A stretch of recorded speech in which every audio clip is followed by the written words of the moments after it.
A cataclysmic event over 2.5 million years ago changed the face of human history.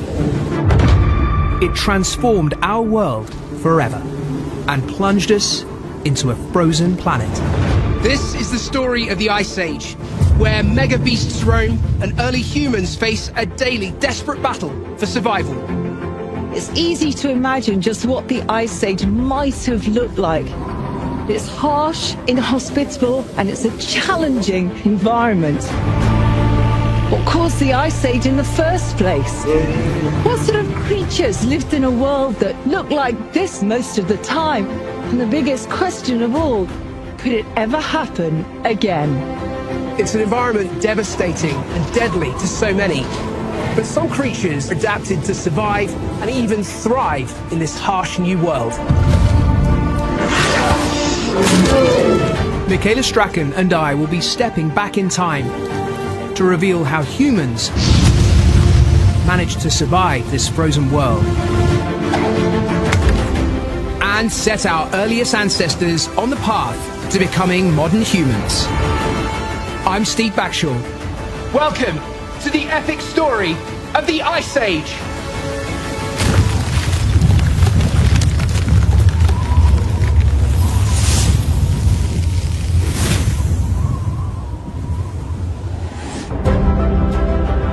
In this episode, we witness a new species emerge. Our direct ancestors, the Homo Sapiens.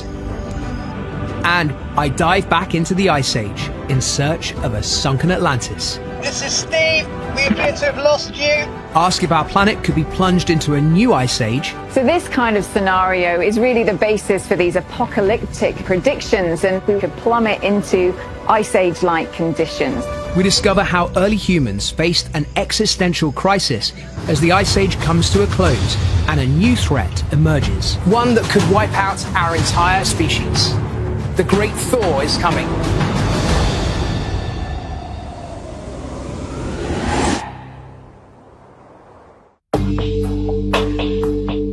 The people of the Ice Age were highly skilled hunters. The prey they hunted was prized as a valuable resource, their hides used for clothing and bones for tools. A successful hunt could feed a Neanderthal community for days, but it could come at a cost.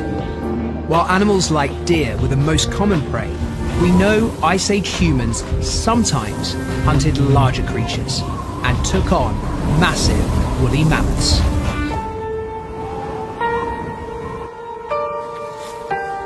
James, any conversation about Ice Age peoples is pretty quickly going to turn to hunting. It's the view that we always have of prehistoric people. How did they hunt their prey? So for something dangerous like a mammoth or a woolly rhino, they would have to come up with some kind of strategy of cornering these animals, or at least putting them in a position that they could get close. Once you're using tools like this to get close and engage with these animals, it's going to be brutal. There's going to be all sorts of injury, which we see in the skeletal record of Neanderthal. It's going to be gory. Clearly there'll be some planning involved. You might know some particular points where those groups of animals can be driven into, like a bottleneck or a corral. Something like a mammoth or a rhino, that's going to need the whole clan together. Everything's got to be right. I've been charged by elephants on more than one occasion. They've been some of the most frightening moments of my life.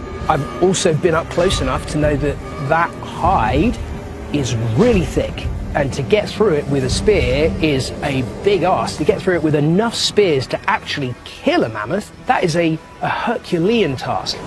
Neanderthal hunters spent their lives observing and tracking. They knew their prey intimately. But hunting a large beast like a mammoth required great skill and daring, especially as they preferred to get up close and use spears as a thrusting weapon. Chris, you said they were built to be more sprinters than marathon runners. So did that affect the way they hunt? They were mostly confrontational hunters, so they would get close into their prey and maybe stab them with spears. More of an ambush hunter? Yes, maybe ambush hunters, requiring tremendous physical strength, but also incredible bravery to get in close to these dangerous big animals, trying to dispatch it before it dispatches you. An angered mammoth, using giant tusks as weapons, could easily inflict injury or even death. To gain advantage, Homo sapien hunters preferred to use spears as thrown weapons, giving them benefit of distance as they approached their prey. Isolating and targeting weaker juveniles would be much easier and safer than taking on a fully grown adult. So what can you tell me about the spears themselves? These 3 different examples here, is that a pretty good idea of what we'd be looking at? It's a nice selection. We've got the earliest, almost going through to the latest, but the reason I've got these 3 is because they've got quite different tips to them. The first spears were straight branches with sharpened tips. Neanderthals progressed to spears with a notch cut at one end to hold a flint. Neanderthals knew how to make a glue made of birch bark tar. They could fix the flint in place. But in a landscape where long, straight sticks of wood were scarce, this design had an inherent weakness. A flint wedged in the top could split the valuable shaft on impact. Homo sapiens solved this by introducing a shaft tipped with a split piece of deer antler. Here the impact would only shatter the antler spearhead, not the precious wood, letting them use the shaft time and time again. What I want to really see is how these things fly. Fortunately, there aren't any mammoths in the vicinity. So I'm going to lob spears at a stationary target. Can't be that hard, right? Keep the tip above your shoulder, slightly pointing upwards. Step through and drive with your arm. I just overcooked it!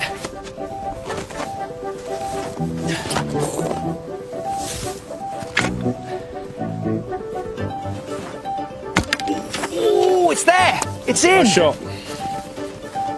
What do you think? Should we try the antler? I think we should try the antler, just to see if it will act as the fuse and protect the valuable spear shaft. Oh, the point's in. That's exactly what you said would happen. That's in perfectly. This is exactly where this dangerous fuse is doing its job. The spear shaft is in perfect condition, and this is still usable, so clearly they're exploring ideas with this new material, antler, that we see with the arrival of modern humans. Homo sapiens go on to develop even more specialized hunting tools, like harpoons, fishhooks, and the bow and arrow. Innovations like these slowly helped establish a lead over their Neanderthal cousins. But could competition for the same resources have tipped these 2 species into bloodshed? There's very little proof Neanderthals and Homo sapiens fought against each other, but when archaeologists unearthed 10 Neanderthal skeletons buried in Shanidar Cave in northern Iraq, they were intrigued. One of them had a deep cut on his ribs, evidence he was viciously impaled in the chest, almost certainly collapsing his lung. Experiments show it may have been inflicted by a Homo sapien spear. But if this was a rare sign of interspecies violence, the Homo sapiens' better weapons weren't the only reason Neanderthals were left out in the cold.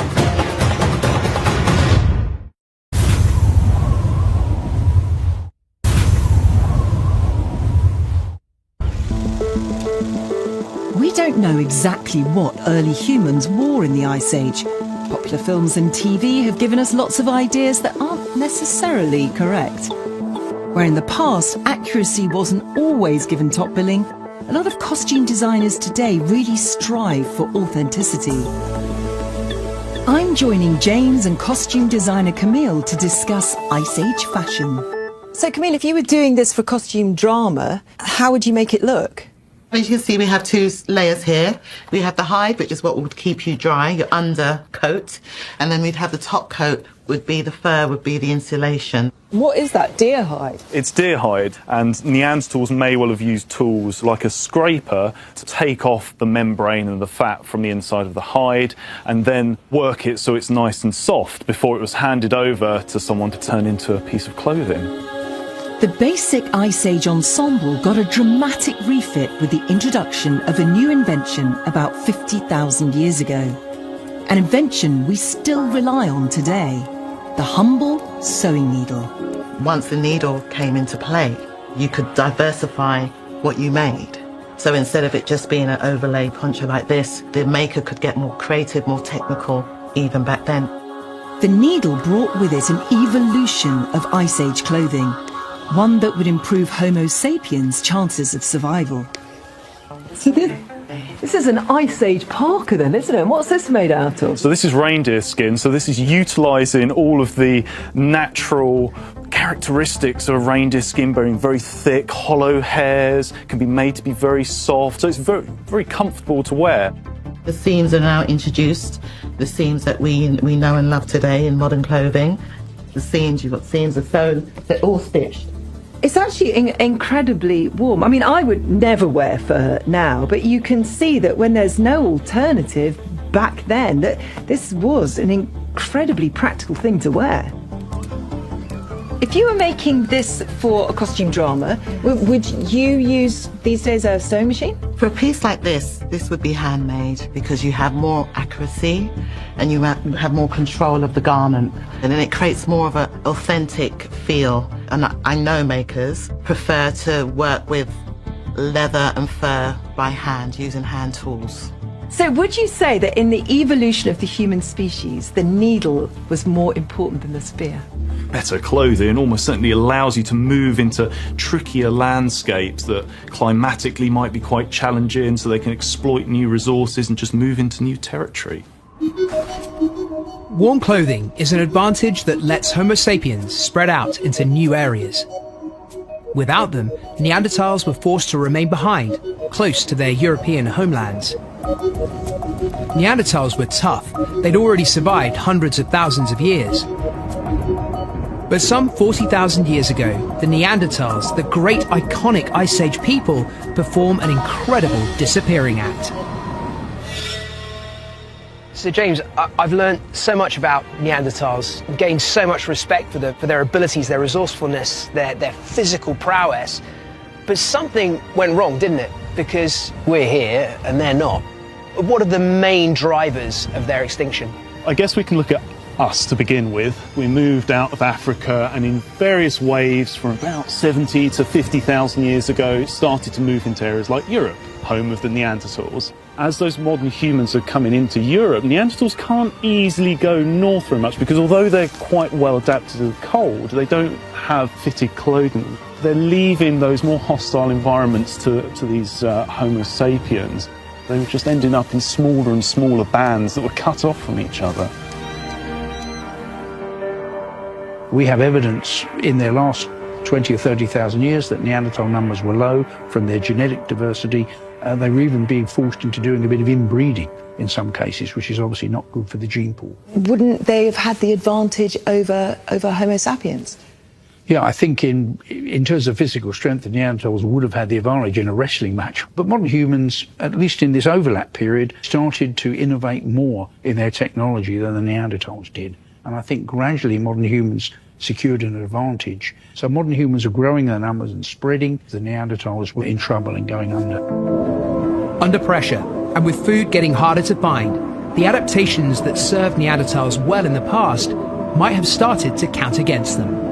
As the climate changed and as there was more competition for food, their demand for more calories just became excessive. They couldn't deal with it. Yeah, and we know that Neanderthals are fantastic burst runners, but they're expensive to run. That knowledge that they may have required 3,000 to 5,000 calories a day, and as prey became more scarce, finding that amount of food also would have been a bigger challenge. Whereas Homo sapiens are a lot more lithe, they're better running longer distances, much better suited to tracking herds of animals over a greater distance, whereas Neanderthals with their explosive sprinting power and heavy impact are just not suited to that setup. And if they're not prepared or able to adapt their strategy or even their tools and hunting equipment, they're going to struggle.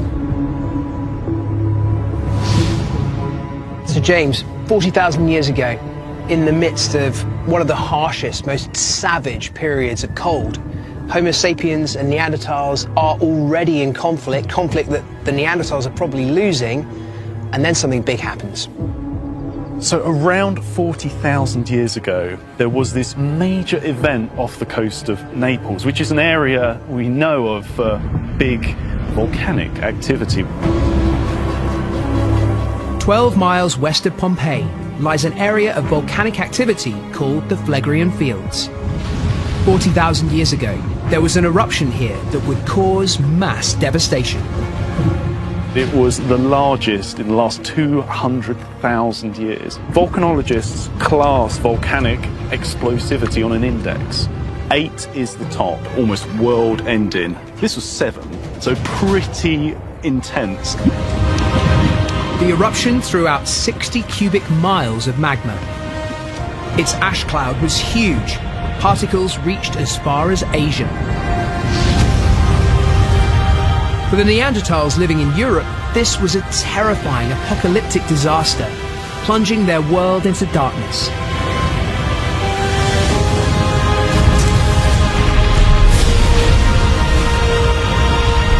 Now imagine that impact on modern humans and Neanderthals living close by. It would have completely wiped out large areas of environment that were now covered in ash. There would have been a severe impact that would have killed a huge number of animals and almost certainly humans as well.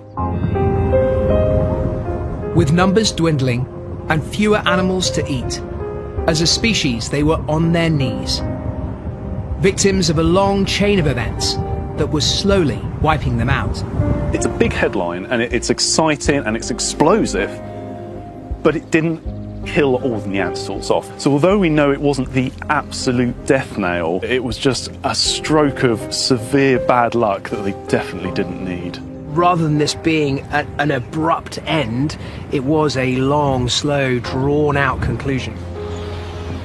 As they enter their endgame, it's believed the last Neanderthals were eking out an existence in caves in Gibraltar, subsisting on birds and shellfish. They cling on till around 24,000 years ago, and then it's all over. It gives you even more of a sense of quite how resourceful Homo sapiens was, that they managed to survive through that. And that all these challenges that were facing Neanderthals, they were facing them too, but yet we managed to survive and to thrive. And with the Neanderthals gone, it's opened the door for the age of the modern human. And it led to an explosion in artwork and archaeology that we see around Europe and in caves and gorges just like this. Now Homo sapiens are free to rise, and we discover their culture was surprisingly complex. They left us tantalizing glimpses of their way of life. Through their art, we gain a window into their world. And not just artistic expression, they left behind evidence that hints at some kind of belief in an afterlife and rituals that celebrate the dead. Many skeletons have been found covered in beads and carved shells, carefully handcrafted using tiny pieces of flint. They're all that remains of finely decorated burial shrouds that disintegrated long ago. These are some of the first pieces of accessories that we see that were probably attached to clothing by Homo sapiens. They're found in their thousands in burials covering people from head to toe. It just fascinates me that this was done so long ago and done with such intricacy and such detail and such precision. They must have really valued them then because it took them so much time. What impresses me is that the effort, the detail, the intricacy, this is proof that people were not just clinging to the edge of survival. They had spare time to invest into learning and trading and making these amazing garments that might have just been for burial rather than something they were worn every day, because it's not terribly practical to have thousands of beads on you to rattle around if you're going on a hunt for a mammoth. These ways of honouring the dead see humans striving for something beyond the realm of everyday survival. But some of their rituals are truly challenging to us today. Not least those found here in Gough's Cave in Cheddar Gorge, where human remains were found dating back 15,000 years. When you look at the remains, there's actually very, very clear evidence that they were cannibalised. We can see human tooth marks where they've chewed at bits of bone. We can see cut marks on these bones where they would have been defleshed using a sharp object. There's been a great deal of focus on one particular find, a drinking vessel with a gruesome tale to tell. The strongest evidence for ritualistic cannibalism that we see here is the forming of these skull cups. So this is where the back of the head is very, very carefully removed. The cavity is cleaned out completely and it's turned into a drinking bowl. It's a very sophisticated process.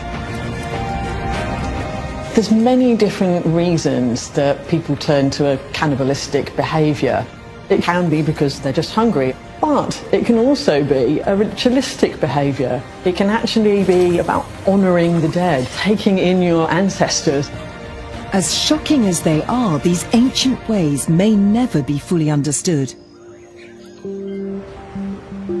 But modern science is helping us explore other mysteries. DNA is fast becoming one of the most exciting tools helping scientists unravel the secrets of the past. One of the leading centres of this cutting-edge science is the Crick Institute in London. Anders, being able to look at ancient DNA is a new and really exciting scientific technique. How much has that revolutionised our understanding of human evolution? I mean, particularly from Neanderthals to us Homo sapiens. So with ancient DNA, we can go back, almost like time travel, go back and sequence the genomes of individual people who lived in the past and study them directly. So that gives you a whole other window into the past. Back in 1903 in Cheddar Gorge, a 10,000-year-old fossilised human skeleton was also found in Gough's Cave. Cheddar Man is the oldest complete Homo sapiens skeleton ever found in Britain. He was a hunter-gatherer who lived at a time when Britain was emerging out of the Ice Age. Recently, scientists at the Crick Institute got hold of samples from Cheddar Man's bones, and they were able to extract his 10,000-year-old DNA. Incredibly, they used the data locked within it to reconstruct his face. His dark complexion and deep blue eyes gaze at us from a time long past. It's a remarkable, striking image of what our ancient Homo sapien ancestors might have looked like. But DNA science is allowing us to go further back in time, revolutionising what we know about our long-lost cousins, the Neanderthals. It seems they might be gone, but not forgotten. Previously, people who had studied fossils had seen that Neanderthal fossils were quite distinct and separated from modern human skeletons, and so most people thought that there was no interbreeding between these groups. It was really a huge surprise when, using these ancient genomes, you could see that there actually was interbreeding from Neanderthals into modern humans. And it really changes our way of thinking about Neanderthals and our relationship to Neanderthals. We met them, we interacted, we don't know exactly how much or the nature of those interactions, but we could also produce fertile offspring. You could have people who were half Neanderthal, half modern human. So how much DNA do we share with Neanderthals? So it was found that something like 2% of the DNA of people outside of Africa and lower amounts inside of Africa derives from Neanderthals. So our ancestors must have met with and had children with Neanderthals, probably at some point like 50 to 60,000 years ago, and that DNA still lives on in us today.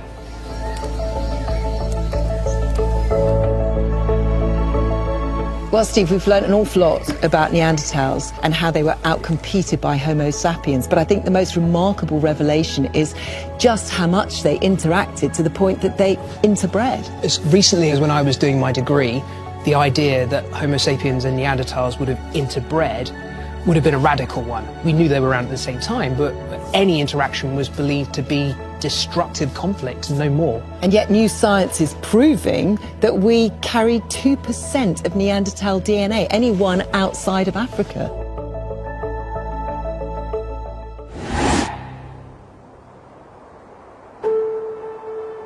The Ice Age was a time of dramatic change. Over the last 40,000 years, the Neanderthals died out, and megabeasts like the mammoth went extinct.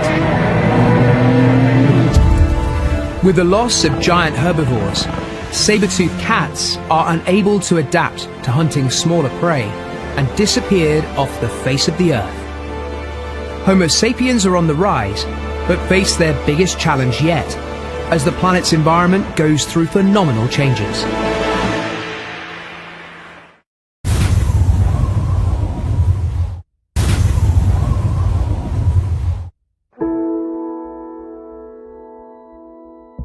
Dr. Mark Furs is one of the world's leading glacial experts, and from his base in Svalbard, deep in the Arctic Circle, he can see real-world examples of just how big the changes must have been at the end of the Ice Age. So Mark, just over 11,000 years ago, this is what most of the UK and the Northern Hemisphere looked like. But then there was a dramatic change in the climate, and it was the beginning of the end of this Ice Age. What happened? Our climate starts warming. We see increasing amounts of energy coming to the Earth because of the orbital cycle shifts. And that's because the Earth's orbit changes and our planet gets closer to the Sun. So we see contraction of the ice sheets. Sea levels rise. Places that were large land masses now become isolated as islands or completely flooded. We see northward migration of our forests into the tundra as the ice sheets retreat back north and eventually disappear to leave the Greenland ice sheet and the ice over Scandinavia that we see today. What about humans? How hard was it for us to adapt to those changes? These changes were happening relatively slowly. Early on, though, that sea level rise is really dramatic because a lot of these areas of the continental shelf are relatively flat. So if you're a hunter-gatherer, you went back to your favorite site for foraging on the seashore, over your lifespan, you're going to see dramatic changes in that. We see the tundra being replaced by coniferous forests and then broadleaf forests as the climate warms. A warmer climate helped humanity. Huge swathes of land became more fertile, and early humans flourished as they spread across Europe, Asia, and into Britain. The hardship they endured at the peak of the Ice Age appeared to be ending, and early humans capitalized on this respite to make staggering leaps forward in their development. Some of these were only discovered in the 1930s, with the greatest collection being located in the Luna Valley, southern Germany. It's here the foundations for civilization as we know it were laid. The more I learn about our early ancestors, the more respect I have for them. The hardships they went through every day, the resourcefulness, their tenacity. But around 40,000 years ago, there's evidence of a real step forward, a renaissance for Ice Age people, and the development of sophisticated culture. I'm visiting the globally renowned Hollenstein Hole. Discoveries made here have rewritten the book on our Stone Age ancestors. This is super impressive. It is. You are at one of the most important sites of Stone Age archaeology. Dr. Yvonne Tafelmeyer is at the forefront of archaeological finds in the region. It's no exaggeration to say that this place and the findings from here changed everything. Yes. Around 42,000 years ago, we have the first evidence of arriving modern humans that spread from the Near East into Europe. If I was an Ice Age human, this is where I'd be heading. I can imagine this being a really welcoming place, particularly during the harshest periods. They would have had everything. Shelter, water, probably mammoths to hunt as well. Yeah. What was back there behind these bars? This is the place where the very famous Lion Man was found. Sculpted from mammoth ivory, Lion Man is a 40,000-year-old masterpiece. Standing 31 centimeters tall, it has the body of a human, but mysteriously it has the head of a lion. The Lion Man is legendary in archaeology, but also, in popular culture as well. The story of Lion Man's discovery wouldn't be out of place in an Indiana Jones film. Broken shards of Lion Man were uncovered by Nazi archaeologists in the summer of 1939. They wanted to prove that human culture began in Ice Age Germany and show the world the superiority of the Aryan race. But the outbreak of the Second World War got in the way, and the ivory fragments sat neglected in a cigar box until 2009, when all of the ivory shards were finally pieced together, revealing the astonishing Lion Man figure. Most art of that period is things that people have seen. It's the animals they hunt or the things that they had for breakfast. But this is creative. It's taking an animal that they respect and fear and sticking it on a person's body to create some kind of superhero. It's like Spider-Man or Catwoman. I think that's such a modern thing to do. Unbelievably, replicas show it would have taken a staggering 400 hours for someone to intricately carve Lion Man. That's 6 weeks of someone not hunting for food and instead prioritizing making art. We have an explosion of art at 40,000 years that comes with modern humans into Europe. It's a big step up in the way that people perceive the world around them. Yeah, really special. Some of the most astonishing early human discoveries found anywhere in the world are stored down the road at the Museum of Prehistory. Giving me a grand tour is Dr. Guido Battil, a prehistory archaeologist. I'm learning about how hard, how tough Ice Age life was, and yet somehow people still had time for art. Yeah, the typical art we know here are figurines, which show the animals living during this time period. This is a great leap forward from just purely existing and surviving to making a step towards culture, craft, art. Yes, from this point of time they needed new ways of communication, maybe to tell the children what is important in their life. And they not only produced arts objects, they even produced musical instruments. What could be more human than the creation of music? This Ice Age flute is made from the wing bone of a griffon vulture. At around 40,000 years old, it's one of the earliest and most complete musical instruments discovered anywhere on the planet. Guido's going to show me a replica crafted from bird bone. That is quite something. Can I try? Yes, of course. That is unspectacular. Yeah, there must be an... And you have to close the holes. Oh, okay.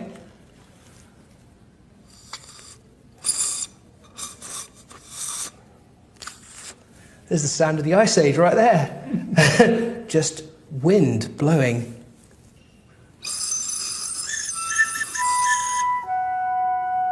Assuming early humans were better musicians than me, ancient flutes and music probably helped early humans communicate and form closer social bonds. And one item recovered from the region has certainly got us modern humans talking. It's time to unveil the museum's most unusual artifact. This is a worked siltstone tool from about 30,000 years ago. It also has a line carved around the end which transforms it into a symbol which you just can't miss. This is clearly a phallus. Only discovered in 2005, the Ice Age phallus was probably used for flint knapping, the process of making stone tools. But experts can't rule out it having a dual purpose. This is always a powerful symbol. Every single culture that I've ever seen or worked with has some kind of phallic symbol. And it usually relates to fertility. But the real star of the collection is the so-called Venus of Holarfels. It's the oldest known depiction of the female form discovered anywhere in the world. It's 40,000 years old, carved from mammoth ivory, and is priceless. Wow. It's so timeless. It just transports you back in time. The figure's exaggerated breasts were likely a symbol of fertility, and it's thought that it was worn around the neck as an amulet. Perhaps this is the origin of jewelry and a sign that even 40,000 years ago, we all craved to stand out from the crowd. For me, what's really important about this is we don't tend to make art when we're starving hungry and freezing cold.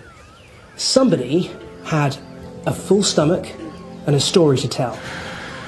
It shows that Ice Age people were ready to leave the grinding tiredness of just surviving and move into a more enlightened age. But this is just the calm before the storm.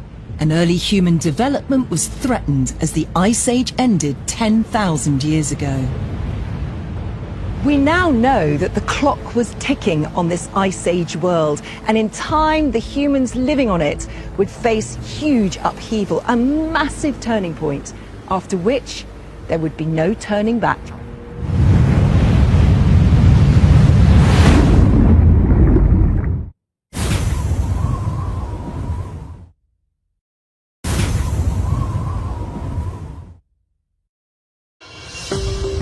Haysborough Beach in Norfolk is one of the world's greatest Ice Age archaeological sites. This vast expanse of sea stretches for miles, from the English Channel to the North Sea and beyond to Scandinavia. But just take a look at this. This is an Ice Age hand axe. And an object similar to this was found at the bottom of the North Sea, brought to the surface by fishing nets. And that object helped to tell the story of an environmental catastrophe, an event on an unimaginable scale that transformed the world of the Ice Age. In fact, we're still living in the aftermath of that disaster today because it shaped the British Isles. Long ago, all this water was dry land, and it connected us to Europe and beyond. It was a vast, long-lost realm called Doggerland. It's hard to believe, but just 10,000 years ago, the North Sea was a heavily wooded area with marshlands and rivers running across it. But has any evidence of this Ice Age world survived, or have centuries of sea movements eroded away any trace Doggerland ever existed? We're in the beautiful coastal town of Lymington in Hampshire to discover more about this sunken land. So Steve, how much do you already know about Doggerland? What I knew of it was the area of what we know as the North Sea, and that was once a marshland that would have enabled people to wander from what is now the UK to Europe, but is now completely flooded. You're going to learn a lot more about it. I mean, you're diving it. I'm going to stay warm, and I'm going to stay on land, and I'm meeting some geologists. I'm going to learn about the history of Doggerland, and you can bring me back some artefacts. I'm excited to dive down and see Doggerland for myself. Guiding me through this aqua land is Gary Momba, a leading marine archaeologist who I hope will help me uncover signs of an ancient forest, now submerged under the English Channel. Gary, hi. Hi, Steve. Nice to meet you. How are you? Great. Thanks for joining us today. Visibility might be a bit murky, but that's fine. We're going to see a wonderful sight today. All adds to the atmosphere. It does, and it takes you back there to the mystery of 8,000–10,000 years ago when people lived in a land that's now drowned. Right, shall we? Skipper's happy? Let's go. While Steve heads to the dive site, I'm investigating just how big this underwater Atlantis actually was. Top geoarchaeologist Dr. Claire Mellett has been researching Doggerland for the last 15 years and can help me understand this mysterious sunken land. Claire, there's so much I want to learn about this ancient Ice Age world of Doggerland, but I guess first of all let's get an understanding of how far it stretched. So Doggerland extended as far north as the Shetland Islands. It went right around the northern coast of Scotland, around Ireland, and all the way up to the English Channel. So you could basically walk from Denmark right across to the UK, and then the Irish Sea wouldn't have been there. You could walk across to Ireland. That's amazing. I can't get over that this huge landmass is supposed to have been here only 10,000 years ago. What proof do we have that it existed? Yeah, so from about the 1930s onwards, we started to get records coming in from fishermen who were trawling the seabed in the North Sea, and they were recording all sorts of strange artefacts. Nobody really picked up on it properly until about the 1990s, and then there started to be a real hype about what Doggerland is. That's amazing. I didn't realise that it was such recent knowledge. Since the 1990s, scientists have conducted scans of the seabed, revealing that Doggerland wasn't just some little land bridge. It was the heart of Europe, a thriving place for animals and early humans. The question is, will Steve find any signs of its existence? So where's Steve diving? He's going to Boldner Cliff, just off the northern coast of the Isle of Wight, which is the only submerged prehistoric site in the UK. It's quite sheltered here and protected, so an archaeologist's dream. That sounds amazing. It looks like there's a real chance we may find something beneath the waves. I've dived archaeological sites before, But this will be the first time that I dive back into the Ice Age. I have an idea of what we might see, but there's still a real sense of the unknown. I'm very optimistic. We're sure he's going to find something. we make our final dive checks before we take the plunge. Gary first dived the area at Boulder Cliff in 1998, where the remains of a forest were discovered.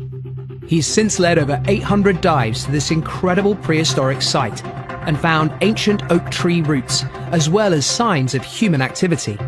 Dive at Steve to surface, dive at Steve to surface, into the close check. Can you hear me? Loud and clear. After checking our underwater comms are working, we now follow a dive line 11 meters down to the seafloor. 10,000 years ago, this would have been land, next to a riverbed. But visibility is worse than we expected. It's kind of like diving in leek and potato soup. I can't see anything at all. It's so incredibly eerie and mysterious down here. It's exactly the kind of place you expect to find some ancient treasure. Wow! And these roots! The roots are still remarkably intact. Wow! It's a tree stump! This is all wood! Looking closer, we can tell this was an oak tree. It could be up to 10,000 years old, and clearly oaks don't grow underwater. This is all the remains of a forest that would have covered this part of Doggerland. Completely blows my mind. That where we're swimming now was dry land. Utterly extraordinary. It's one thing finding an ancient forest, but the next level would be finding signs early humans actually lived here. But the poor water visibility is making things incredibly challenging. Then I hit a problem. Gary, can you hear me? I've lost sight of my underwater guide, Gary Momba, and the dive line leading back to the dive boat on the surface.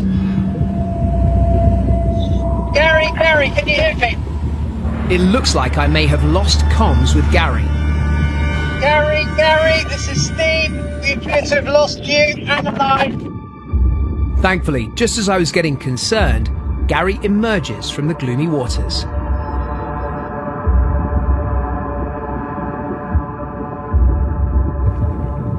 He's pointing a few meters behind me.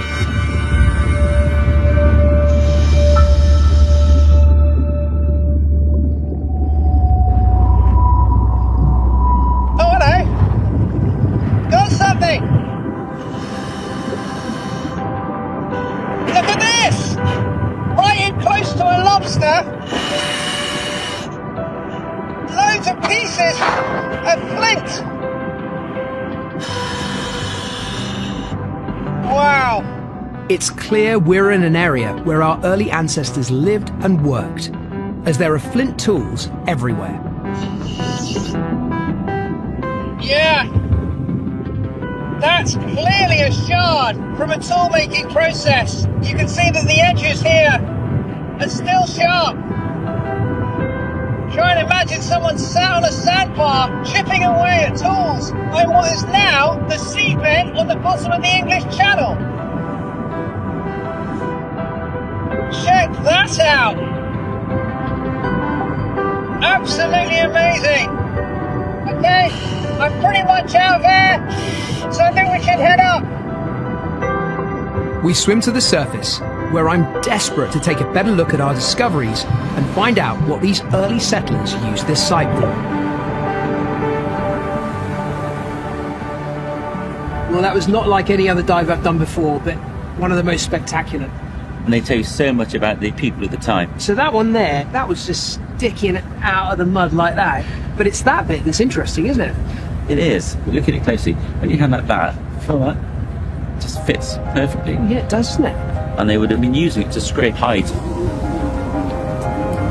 And they were camping there, and there were lots and lots of worked flints, so they're making little fires, little parties, napping flints. So it's quite something. They're coming there, having a cook up, having a barbie. So that tells you a story about the people that lived here 8,000 years ago. We are the first people to hold that in our hands for at least 8,000 years. That is the most extraordinary thought. Our discoveries will be preserved by Gary's team as they continue their excavation at Boulder Cliff. So far, they've recovered 1,000 flints and even the remains of a dugout canoe, which suggests that where we dived may have been the oldest known boat-building yard on the planet. It's clear early humans were thriving where Steve dived, but we know Doggerland was just about to be wiped away. Claire believes the answers to why this ancient world disappeared can be found within sediment cores retrieved from the bottom of the sea. So this is a sediment core, and this tells us the story of the end of Doggerland, doesn't it? Absolutely. At the bottom we've got this brown, black sediment. Now this is peat, and it's been completely squashed and compressed, and there could be up to 3,000 to 4,000 years of history just in this section here. So there's a very clear line here where the peat changes into this lighter colour. So what story does that tell us? We've gone into this grey sort of clay sediment. Now in here there are tiny little shells, so this shows us a transition from land to sea, which is ultimately the final flooding of Doggerland. So how long ago was that? Around 8,000 years ago. So that marks the end of Doggerland. It was all dry land, and now we know it as the sea. But was that a gradual change, or was it a dramatic event? Well, looking at this core, it looks like it was a gradual change, but in other cores from the North Sea, we see evidence of the Storegga tsunami. The rising sea levels made it harder for early humans to survive. Those that remained on Doggerland couldn't have known just how dangerous their situation was. What on earth is the Storegga tsunami? Storegga is just off the coast of Norway, and around 8,200 years ago, there was a huge tsunami that went all across the North Sea. The Storegga tsunami was caused by an almighty underwater landslide that shifted nearly 2,000 cubic miles of sediment. That's enough to cover New York City in over 600 feet of debris. This monumental landslide created a mega tsunami with a wave over 65 feet tall that helped to wipe out Doggerland.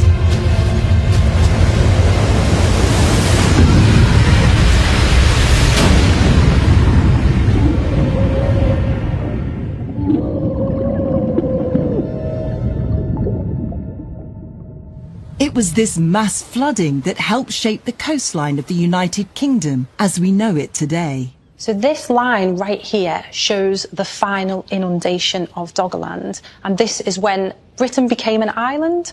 So some people might argue that that is actually the original Brexit. The Storegga tsunami was the final catastrophic nail in the coffin for Doggerland. Between this and the melting ice sheets, the UK was cut off from Europe permanently. Sea levels rose 30 feet higher than they are today, and the face of the planet was changed forever. So just how did our ancient ancestors deal with the end of Doggerland and the fast-rising seas that were swallowing their homelands? As ever, Gary Momba has a theory. With a changing world, rising sea levels, a place that is inundated with new waterways, some kind of watercraft would have been world-changing. Everything was disrupted, so people then had to adapt. And the way they adapted was by turning to the water and developing boats to give themselves access from A to B. The one that we know best is a coracle, and this is made of a frame of, I'm guessing, willow? Yes, willow. A lot of willow around this neck of the woods.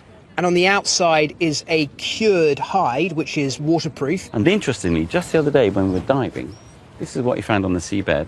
This nice scraper, and this sort of thing would have been used to scrape down hides just like this. In the new water world, having something like this to enable you to go places that no one else could would have been such an advantage. Especially around the rivers and lakes which are forming from nowhere, and people could just move across the waterways quite freely. It's one thing talking about these boats, it's another using them. I think it's time for me to paddle out of the Ice Age.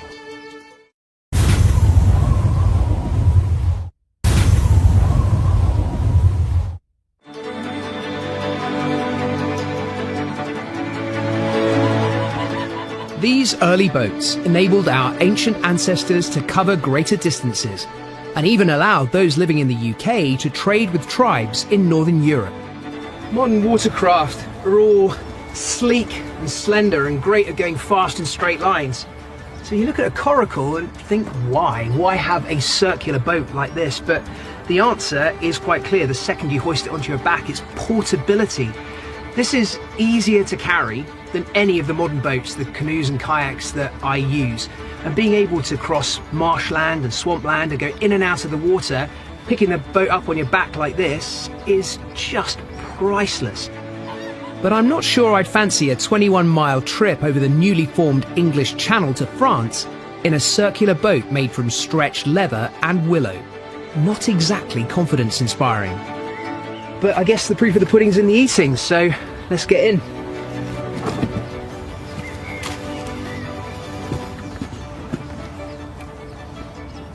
Okay. No pressure, as everyone waits and hopes for me to fall in.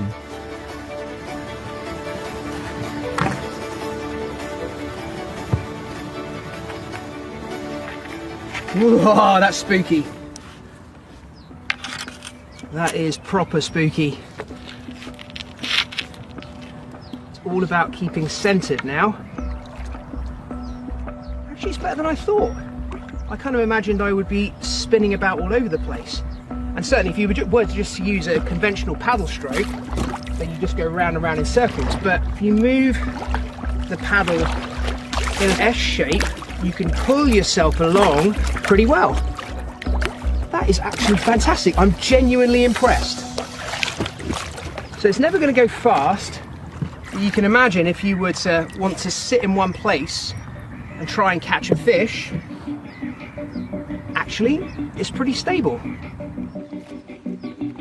So for all of its ease and its portability, you feel pretty vulnerable if you were out in a big river system on this. And even the smallest waves would be slopping up into the boat and making you feel even more unsteady. But on a day like today, honestly, I don't think a modern boat could beat it.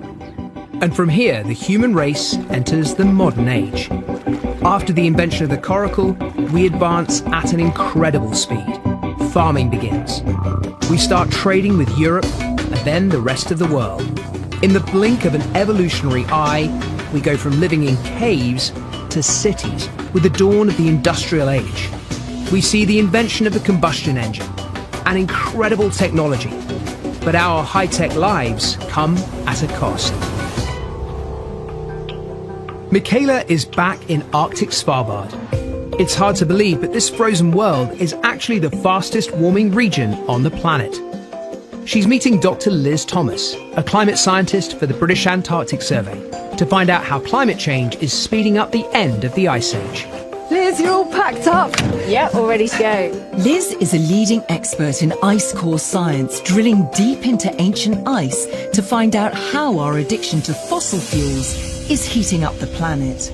So when I look at the snow, I think about all the information that it actually contains, and that helps us to understand how the climate has been changing. Until relatively recently, the Ice Age was still a real mystery.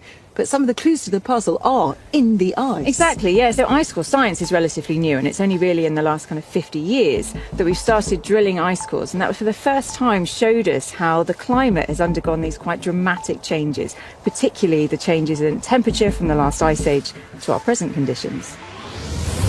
We're taking local transport known as a belt wagon, travelling from Longyearbyen, the most northerly town on the planet, to a remote glacier where we're expecting temperatures to be as low as minus 25 degrees Celsius.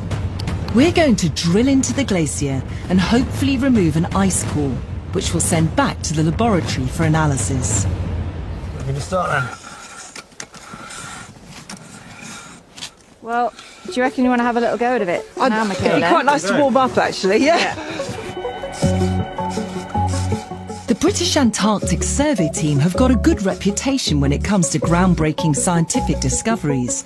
It was their discovery in 1985 of the hole in the ozone layer caused by man-made aerosols that galvanised the world to ban them. Right, should we try and pull this one up together? Come on then. Okay. It's going to be heavy. You can really feel the weight in that one now, can't you? That's great. Oh, it's there, yeah. It is indeed. Down here? That's perfect. Oh, wow, And look this at is the ice core. This ice that we're looking at here could be anything between 1,000 to maybe 3,000 years old, and so we can actually learn an awful lot from this very small section. The ice core will be returned to Liz's lab for testing.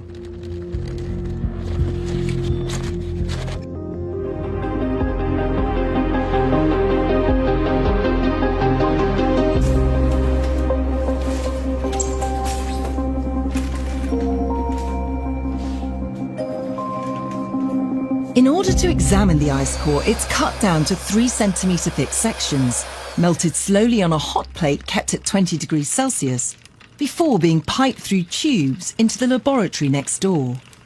Here, gases released from the bubbles trapped in the ice should reveal what's in store for humanity in the future. And this is a section of ice from Antarctica that actually goes back into the last ice age. So what you can see is inside here, these are the bubbles that have been trapped as that snow fell and then became compacted. It's actually the air that the Neanderthals were breathing in. That's very cool, or shall I say very freezing cold. Okay, that really is amazing, isn't it? It is. So out of the freezer into the warmth of the lab, and this is obviously where you collect all the data, Liz. Yes, so on the other side of this wall is the melt head. So that liquid is being drawn down through all of these tubes. And then you collect the air bubbles as well? Yes, so the air bubbles we can see are coming through here.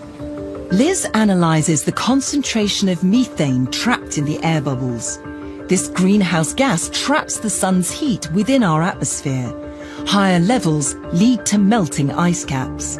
By measuring the concentrations along the length of ice cores, Liz can show me how much the planet's temperature has varied over the course of the last 800,000 years.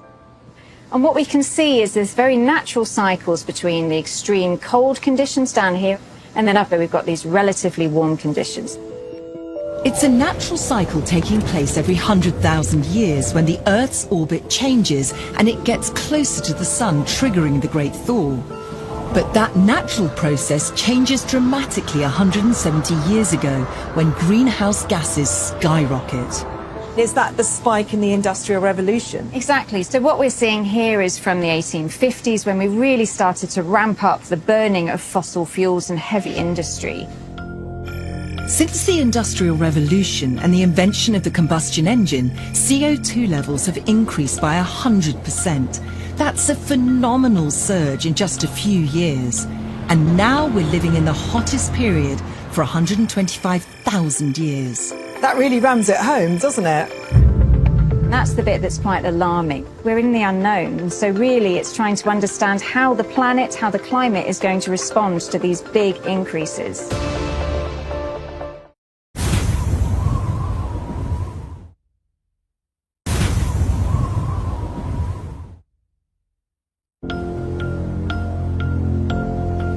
Svalbard is on the front line of global warming. What happens here will affect all of our lives. In the last 100 years, the glacier has retreated by 7 kilometers, and by the end of this century, it's estimated that the winter temperature will be 10% warmer. Our planet is warming up, accelerated by human activity. So what's going to happen now? Well, as the planet warms, we're going to start to see we're melting ice on land, we're melting our mountain glaciers, as well as our big ice sheets. So we're going to see sea level rise, more chaotic weather patterns, more storminess. We're moving into a period of very unpredictable, warmer climate. Across the globe, the deadly effects of extreme climate change are being felt. Sunny Texas was hit by a freak snowstorm, leaving millions without power, and over 200 people froze to death. Across Europe, high temperatures have led to catastrophic wildfires. Heat waves were once a freak rarity, but now they're likely to be a deadly annual event. Pakistan was hit by devastating floods caused by climate change that have left over 1,000 people dead. Just a 2-degree rise in global temperatures will expose over a third of the Earth's population to extreme heat waves and staggering rises in sea levels that could affect the survival of millions of people. Are we, the human species, going to survive this climate change? We as a species are incredibly resilient. So I think in the long term, yes, as a species we will, but it's going to be a very challenging time. We're going to see impacts on the ecosystem, on agriculture, which is going to cause huge problems for humanity. I think there's grim times ahead. We've seen climate change before. Why is this one so different? What really makes it different is what we're doing to the atmosphere. We're putting huge amounts of carbon dioxide into the atmosphere. So it means the climate is going into uncharted territory. We're probably going to see long-term warming. Even if we stop polluting tomorrow, the climate's going to continue to warm. It's going to take thousands of years to reach an equilibrium. So to survive, we're going to have to adapt and we're going to have to evolve. And we're kind of really at, if not past, that point of no return. It's never been more pressing than it is now. A warming world is clearly a threat, but there's a scientific theory that's hard to get your head around. The big melt caused by global warming could trigger the next ice age. Ocean currents control the Earth's climate. They push hot equatorial waters towards the poles and return cold polar waters to the equator, helping to keep the planet in balance. The most famous is the Gulf Stream, a strong underwater current that brings warm water from the Gulf of Mexico into the Atlantic Ocean, passing Western Europe and the UK on its way to the Arctic. That's why we have a warmer climate and much milder winters compared to countries on the same latitude as us, like Canada, which have freezing winters. One of the consequences of a warming planet is that the ice sheets and glaciers start to melt, and this melting freshwater enters the oceans. This extra freshwater will dilute the seawater in the North Atlantic, turning off the warm waters of the Gulf Stream. The effect of that would be that we could plummet into ice age-like conditions. This kind of scenario is really the basis for these apocalyptic predictions and things like the Day After Tomorrow movies, where we see much of the North Atlantic region suddenly under meters worth of snow. If this new ice age happened, there would be millions of people heading south for warmth and safety. Explorer and survival expert Reza Pakravan has travelled across the most hostile terrains on the planet and knows what to expect when the world falls apart. It's all about survival. Survival of the fittest. The world that we know today, it will no longer be relevant. The infrastructures that we are used to will collapse. The world enters complete chaos. I guess the first instinct would be to head south, as it would have been during Ice Age times when you would have had those most savage periods of deep freeze. Priority is for you to survive and carry on with your journey towards the equator. There won't be any cars, there won't be any infrastructure, so basically your legs are your main means of transport. What are the most important things that I need to take care of our families and loved ones? So I need to be focused on water, shelter, keeping warm, and food. And it's all about survival. As the cold comes down from the north, our biggest challenge could be ourselves, could be other people. There are so many people fighting for a tiny bit of resources.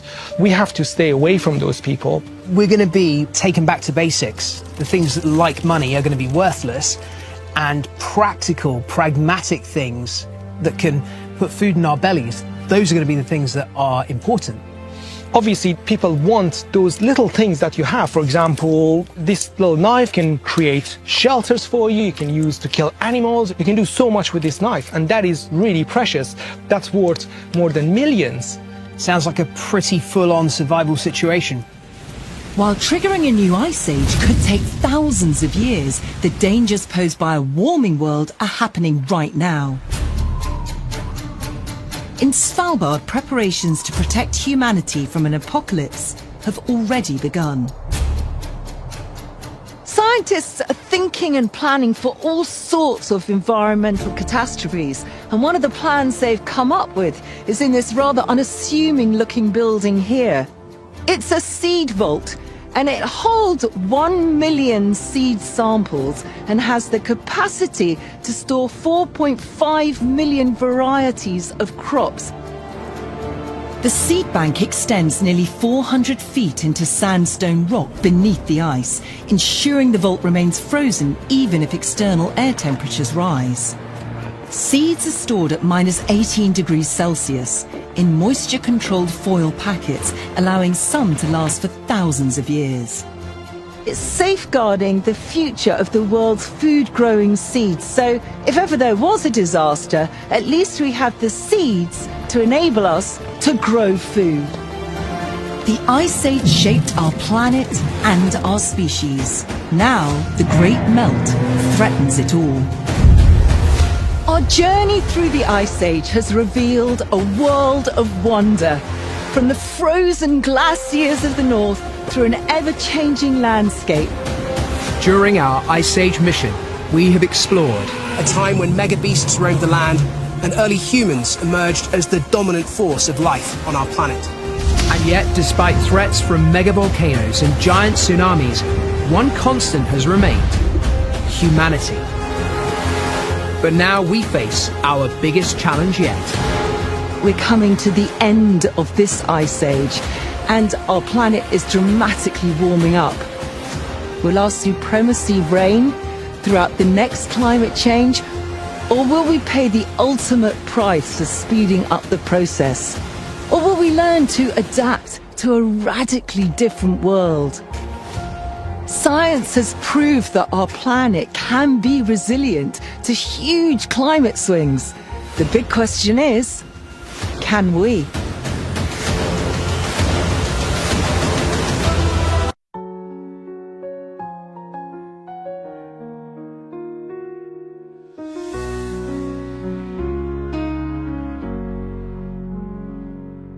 Softly you whisper my name.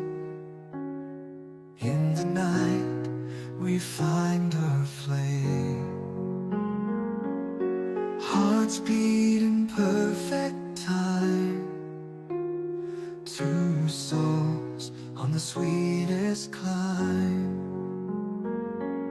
Stars above shining bright, guiding us through the night. We dance under the sky. In your arms I know I can fly. Whispered by the moonlight, love is in full flight.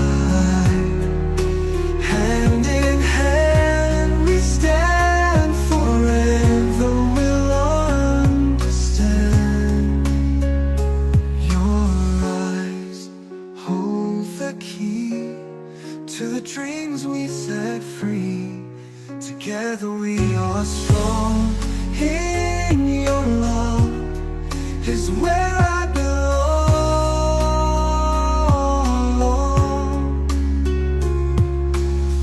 Your eyes hold the key to the dreams we set free. Together we are strong.